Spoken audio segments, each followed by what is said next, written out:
Shining the Light with IUMC welcomes you to another Meditate at 8. Jesus wanted his followers to seek to listen more, judge less, and forgive always.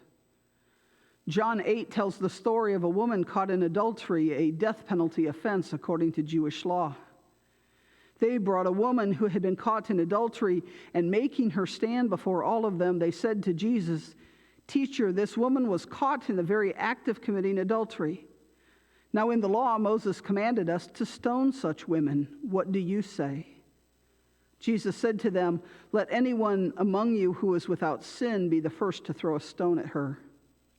When they heard it, they went away one by one, and Jesus was left alone with the woman standing before him. Jesus said to her, "Woman, where are they? Has no one condemned you?" She said, "No one, sir." And Jesus said, "Neither do I condemn you. Go your way, and from now on do not sin again." This woman, according to the law and according to moral standards, even our moral standards today, was in the wrong. But those who brought her to Jesus weren't seeking justice. They were using her as a test case to try and trap Jesus. They wanted to force Jesus into saying she should be put to death, knowing Jesus wasn't a judge, and the place where this was taking place was no courtroom. No witnesses were brought to testify. There was just their word against hers.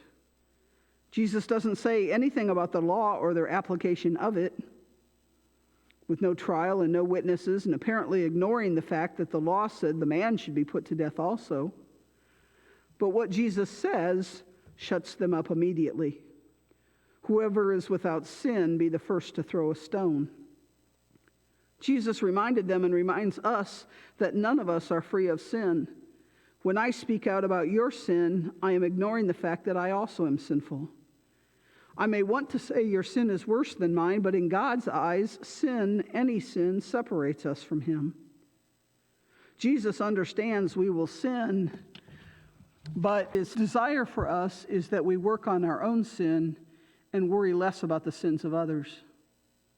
Notice that Jesus doesn't say sin doesn't matter. He tells the woman to go and sin no more. Jesus is very concerned about sin and how damaging it is to our relationship with God. Which is why when it comes to my own sin, I need to repent more, ask for forgiveness often, and give thanks for the love and grace of God for me.